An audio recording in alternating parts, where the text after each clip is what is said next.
Hi, I'm Kelly Coffey, CEO of City National Bank. Our clients have big ambitions and we understand how to get them there. For this series, I wanted to sit down with business leaders from across a variety of industries to talk about how they're growing and transitioning during this time and some of the unique challenges that they're up against. Today, I'll be talking to tech powerhouse Angela Benton, the CEO and founder of Streamlytics. Let's start with firsts. We've both been firsts in many different respects, and I'm now the first female CEO of City National Bank, and you've been kind of a first in the tech industry and all the things you're doing. So talk about what that's like and how that transition has been. Being first is hard.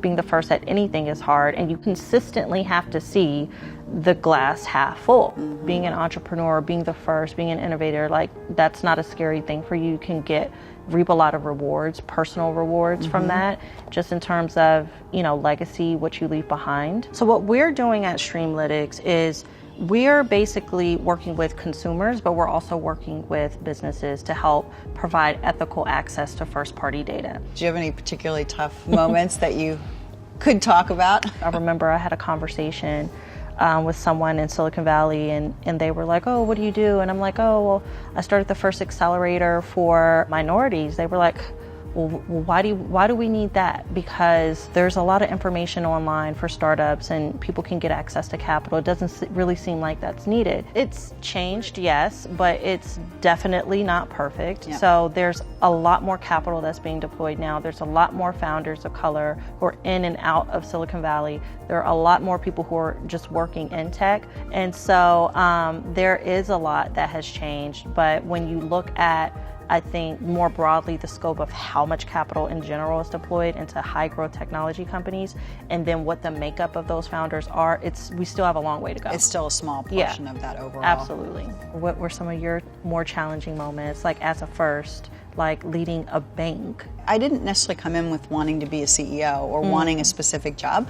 I came in wanting to learn a lot. So I did, and I took a group that wasn't making any money and made it money. So then so I did my little entrepreneurial things within a bigger firm. Is it challenging? Yeah. And every time I started something new, I thought, why did I think? There's always a moment where you think, why did I think this is a good idea? And then you say, no, it is a good idea. Yeah. And it's fun and it keeps you challenged. You know what's interesting about that? I think a lot of people see like the end game and think that people plan to be at the end game, but I can completely relate to just being curious and kind of letting that guide you. Yeah.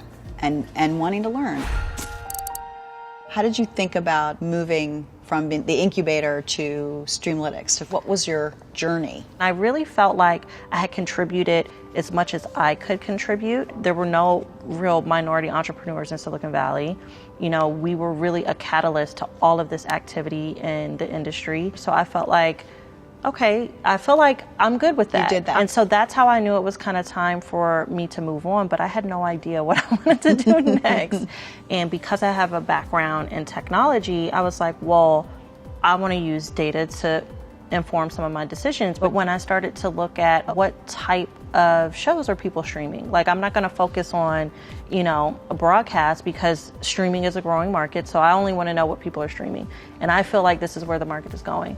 And so I could not find anything around that. And that actually led me down the rabbit hole into data privacy and data ownership. And a lot of what has happened with Streamlytics started happening in 2020. Right, COVID hits and everybody had to shift and react to it. How did that impact your business? That accelerated the trend. We certainly saw it in banking. I mean, our digital usage went through the roof. Well, the first thing that happened was January 1st of 2020, California Consumer Protection Act went into place. I know that because I had to get ready for it. So that was huge. Yep. And now all of a sudden, consumers actually could request their data. And most companies were not just saying, oh, we're only going to do this for Californians.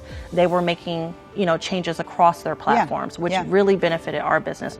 So what happens right now is all of our data is being used and we don't necessarily get any benefit from it at all. However, there are a lot of really big companies that are making trillions of dollars off of it. And so what we're doing at Streamlytics is we have consumer-facing applications that help everyday people, number one, understand how to get access to their data, and then we pay them for it.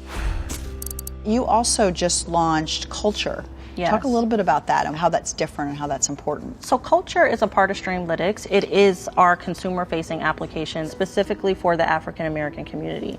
To me, it made the most sense to start with a community that, and especially in this day and age, is consistently devalued in society. And so what we're really able to do is start with a market that also, by the way, is growing. Yep. To me, it was like, this makes total sense, and we can do good by actually transferring some of that wealth back into a community who deserves it. Yeah, I mean, that came out in our society in a big way. I formed an Equity and Inclusion Council, and we came up with a couple pillars and how we're going to, just move it faster. I feel like everything accelerated, like you said, in this time. Well, I think people aren't afraid though either. Like, this idea of speaking out about it, I felt like was very taboo. It was. I hadn't done that, and all of a sudden it kind of dawned on me that actually my colleagues and our clients need to hear what I think about what's going on and what we as an institution think about it or as a group. Yeah. Not that it's good for business, because it doesn't necessarily always have to ladder back to the bottom line,